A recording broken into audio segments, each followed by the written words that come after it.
એવું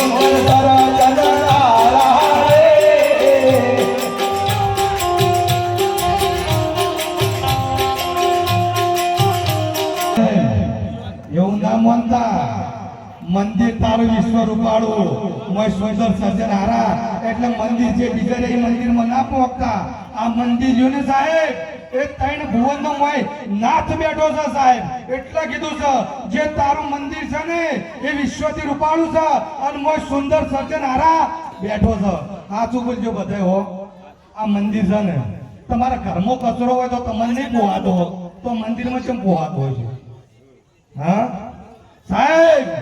આ મંદિરમાં દેવોનો દેવ બેઠો છે આ મંદિરમાં જેવો તેવો કચરો ના જ આવતો સાહેબ આમ તો દેશી ભાષામાં કહીએ ને અત્યારે તો 20 રૂપિયા મસાલાના થઈ ગયા છે એક મસાલાના 20 રૂપિયા તો મહિને પૈસા થયા કેટલા 600 રૂપિયા થયા એક જણાના અને ભાઈ ખાતો હોય તો પછી ભાઈ ખાય ભાઈ ખાધો પછી શું થઈ જાય અને 10,000 રૂપિયા આવક હોય 15,000 આવક હોય પછી ઘરમાં ફદ્દમ ફદ્દા થાય પાછું કે મને શેઠીમાં નડો છે ચલો કે મને શિગોતરમાં નડો છે ભાઈ કોઈ નડતું નહીં આપણે જાતે નડીએ છીએ સાહેબ એટલે આ મંદિરમાં સાહેબ આ 33 જ્યોતના પાઠે અને સાહેબ આસન પર બિરાજમાન ગુરુદેવની કૃપાએ સાહેબ આજ કોકની ઈચ્છા થાય ને તો ગુટકા મસાલા બીડી મૂકવી હોય ને તો મૂકી દેજો તો તમારું મંદિર સાહેબ પવિત્ર થશે અને પૈસા સાહેબ જે બચશે ને એટલે તમને ખબર પડશે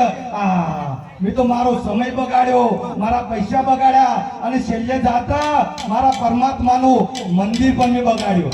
હવે દિવાળી આવે છે ને એટલા બધા બેન દીકરી બેઠા છો એમ બધાને ખબર છે હો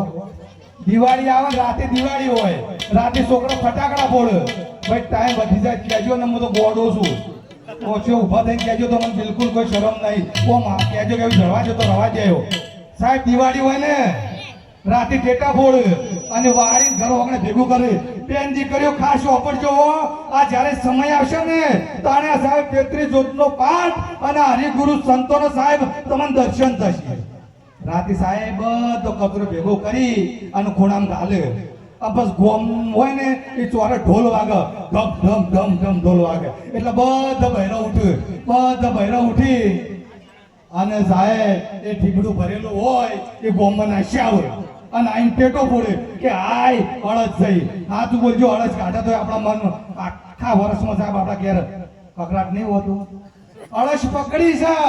પણ સાહેબ તમે ખોટી પકડી છે અળસ કને કહેવાય સાહેબ આ દિવાળીનો દિવસ છે અને સવારે 4 વાગે અને 4 વાગે સાહેબ તમે આખા ઘરની પોજણ ઊભી થઈ અને જે સાહેબ તમે અળસ નાખવા માટે જે તૈયાર થાળી કરી છે ને એ થાળી ઉપર સાહેબ 4 વાગે આખા ઘરનો પરિવાર ઊભો થઈ અને સાહેબ હાથ રાખો વહુને કહેવાનું કે આથી મારા હાહુન હું નહીં બોલું હાહુન કહેવાનું કે મારું હોનું કોમ વગર કોઈ દા ખોટી હેરાન નહીં કરું અને છોકરા નક્કી કરવાનું કે હોય તમે મેહોણા જાયો ને એટલે હવારે જાયો ને હોદના કોમ પટી જાય ને એટલે ચોય ગલ્યમ હું વળ્યો નહીં